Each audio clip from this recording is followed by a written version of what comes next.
दोस्तों, क्या आपने कभी सोचा है कि एक गरीब घर का लड़का जो कभी मंदिर के बाहर पकोड़े बेचता तो कभी पेट्रोल पंप पर काम करता, लेकिन उसी लड़के ने एक दिन ऐसा साम्राज्य खड़ा किया जिसने भारत की अर्थव्यवस्था का चेहरा ही बदल दिया। एक ऐसा साम्राज्य जिसे आज दुनिया रिलायंस एम्पायर के नाम से पहचानती है। ये कहानी है उस इंसान की जिसने हिम्मत, संघर्ष और अपने सपनों से असंभव को भी संभव बना दिया है। जी हाँ, ये कहानी है धीरूभाई अंबानी की।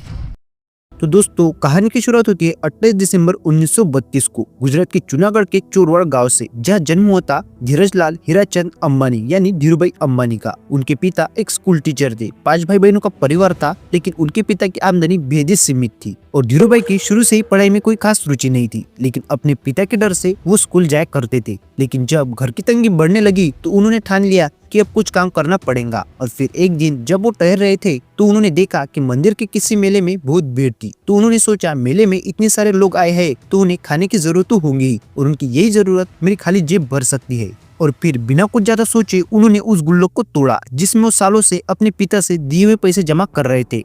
और उस पैसों से उन्होंने एक ठेला खरीदा और पकोड़े बेचना भी शुरू कर दिया। शुरुआत में मेले की चहल पहल में उनका ठेला खूब चला, लेकिन मेले के बाद लोगों की भीड़ कम हो गई और उनका ठेला भी ठप्पा पड़ गया। और फिर ऐसे में उन्होंने अपना ठेला बेच दिया और सारे पैसे बैंक में जमा कर दिए। इसके बाद धीरूभाई साल 1950 में सिर्फ 17 साल की उम्र में खाली जेब और बड़े सपनों को लेकर अपने बड़े भाई के पास यमन पहुंच गए। और वहाँ उन्हें एक पेट्रोल पंप पर नौकरी मिली, लेकिन तनख्वाह सिर्फ 300 रुपए ही थी। लेकिन उनका फोकस तनख्वाह पर नहीं था, वो सीख रहे थे और खुद को निकाल रहे थे। ग्राहक से कैसे ज्यादा पेट्रोल डलवाए, इसके लिए उन्होंने नए नए तरीके भी निकाले, लॉटरी कूपन से लेकर स्पेशल ऑफर तक, जिस वजह से उनके पेट्रोल की सेल भी बढ़ने लगी और इसी वजह से उन्हें पेट्रोल पंप का मैनेजर भी बना दिया था। लेकिन धीरूभाई यही रुकने वाले नहीं थे। वो अपनी शाम के टाइम में भी कलर की नौकरी पर लग गए। लेकिन शुरुआती दिनों में धीरूभाई ने बिजनेस कैसे सीखा, तो यमन के पेट्रोल पंप पर नौकरी करते हुए धीरूभाई सस्ती टपरी वाली 50 पैसे की चाय नहीं बल्कि 5 स्टार होटल में जाकर 1 रुपए वाली चाय पिया करते थे। और वहाँ वो इसलिए चाय पीने जाते थे क्योंकि वहाँ बड़े बड़े लोग बैठकर बिजनेस की बातें करते। धीरूभाई चुपचाप सुनते और उनसे सीखते। और फिर आया वो पल जिसने उनकी किस्मत ही बदल दी। किसी टेबल पर बैठे लोग कह रहे थे कि यहाँ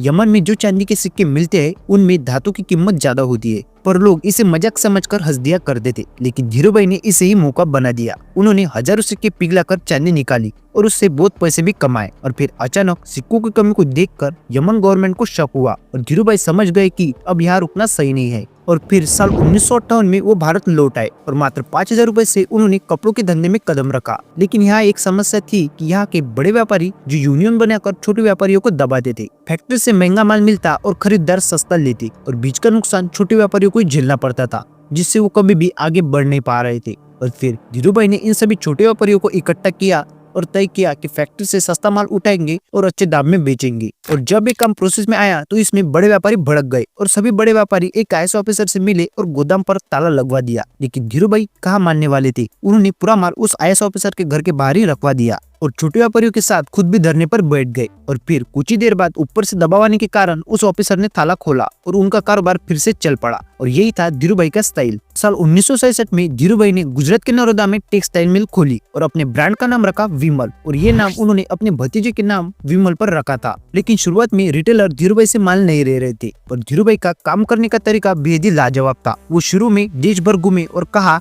नुकसान होगा तो मेरे पास आना और मुनाफा होगा तो अपने पास रख लेना। इस वजह से अब सारे रिटेलर भी उनके पास से माल खरीदने लगे थे। धीरे धीरे रिटेलर मान गए और जल्दी विमल देश का सबसे बड़ा लोकप्रिय पॉलिस्टर ब्रांड बन गया। और सिर्फ इतना ही नहीं, एक ही दिन में पूरे देश में 100 से ज्यादा विमल के शोरूम खुले और खुद वर्ल्ड बैंक ने उनकी मिल को भारत की सबसे बड़ी टेक्सटाइल मिल भी कहा। 1980 में उन्होंने पातालगंगा में पॉलिस्टर फाइबर का प्लांट लगाया और धीरे धीरे रिलायंस पेट्रोकेमिकल, टेलीकॉम और रिफाइनरी में भी उतर गए। धीरूभाई ने जामनगर में दुनिया की सबसे बड़ी रिफाइनरी भी बनाई। लेकिन साल 1986 में उन्हें पहला हार्ट अटैक आया और हार्ट पैरालाइज हो गया। लेकिन उन्होंने कहा कि कमजोरी मेरी जीत को नहीं रोक सकती। इसके बाद साल 1990 और 2000 के बीच रिलायंस दुनिया की टॉप कंपनियों में भी शामिल हो गई। और साल 1988 में वो पहले भारतीय बने जिन्हें वॉटन स्कूल का डीन्स मेडल मिला। और फिर 24 जून 2002 को उन्हें दूसरा स्ट्रोक आया और 6 जुलाई 2002 को 69 साल की उम्र में धीरूभाई अंबानी ने दुनिया को अलविदा कहा। लेकिन जाते जाते वो पीछे छोड़ गए अरबों का साम्राज्य और लाखों लोगों की रोजी रोटी।